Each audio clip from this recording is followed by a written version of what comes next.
భగవద్గీత 2వ అధ్యాయం సాంఖ్య యోగం. కురుక్షేత్ర యుద్ధభూమిలో అర్జునుడు తీవ్ర విషాదంలో మునిగిపోయి యుద్ధం చేయలేనని ప్రకటించిన తరువాత శ్రీకృష్ణుడు తన ఉపదేశాన్ని ప్రారంభిస్తాడు.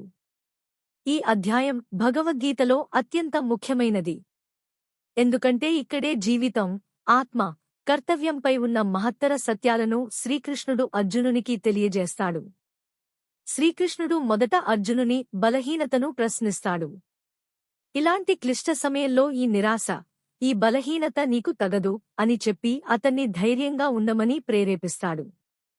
ఇది ఒక యోధుడికి తగిన లక్షణం కాదని చెప్పి అతనిని తన కర్తవ్యాన్ని గుర్తుచేస్తాడు. తరువాత శ్రీకృష్ణుడు ఆత్మతత్వాన్ని వివరించడం ప్రారంభిస్తాడు. ఆత్మ అంటే మన అసలు స్వరూపం. ఇది శరీరం కాదు. శరీరం మారిపోతుంది, కాని ఆత్మ మాత్రం ఎప్పటికీ నశించదు. అది జన్మించదు, మరణించదు, ఎప్పటికీ ఉంటుంది. మనం పాత బట్టలను తీసేసి కొత్త బట్టలు వేసుకున్నట్లు ఆత్మ పాత శరీరాన్ని విడిచి కొత్త శరీరాన్ని స్వీకరిస్తుంది. కాబట్టి ఎవరి మరణం గురించి అధికంగా దుఃఖించకూడదు. ఎందుకంటే శరీరం మాత్రమే నశిస్తుంది, ఆత్మ కాదు. ఈ సత్యాన్ని అర్థం చేసుకున్నవాడు జీవితంలో స్థిరంగా ఉంటాడు. తరువాత శ్రీకృష్ణుడు అర్జునునికి తన కర్తవ్యాన్ని గుర్తుచేస్తాడు. అర్జునుడు ఒక క్షత్రియుడు.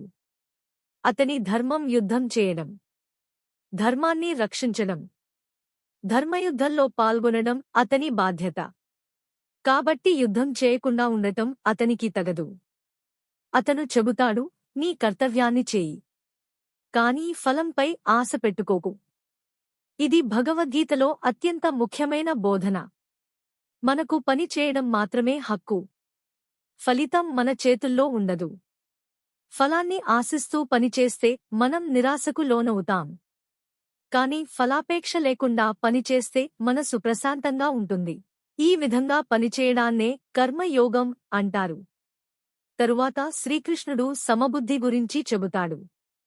జయాపజయాలు, లాభనష్టాలు, సుఖదుఃఖాలు ఇవన్నీ సమంగా చూడాలి. ఎవరు ఈ విధంగా సమబుద్ధితో జీవిస్తారో వారు నిజమైన యోగులు. ఇలాంటి వ్యక్తి పరిస్థితులు ఎలా ఉన్నా తన మనస్సును నియంత్రించగలడు.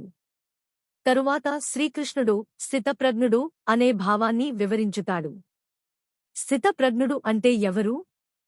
ఎవరి మనసు ఎప్పుడూ ప్రశాంతంగా ఉంటుందో, ఎవరు కోరికలను నియంత్రించగలరో, ఎవరు సుఖదుఃఖాలకు లోనవకుండా సమంగా ఉంటారో అతనే స్థితప్రజ్ఞుడు. ఇలాంటి వ్యక్తి కోపం, భయం, ఆశలు అన్నింటినీ జయిస్తాడు. కోరికల వల్లనే మనిషి బాధపడతాడు. కోరికలు పెరిగితే కోపం వస్తుంది. కోపం వల్ల మోహం, మోహం వల్ల జ్ఞానం నశిస్తుంది. చివరకు మనిషి పతనం చెందుతాడు. కాబట్టి మన కోరికలను నియంత్రించడం చాలా అవసరం. ఇక్కడ శ్రీకృష్ణుడు మనసు నియంత్రణపై గొప్ప ఉపదేశం ఇస్తాడు. మన ఇంద్రియాలు చాలా శక్తివంతమైనవి.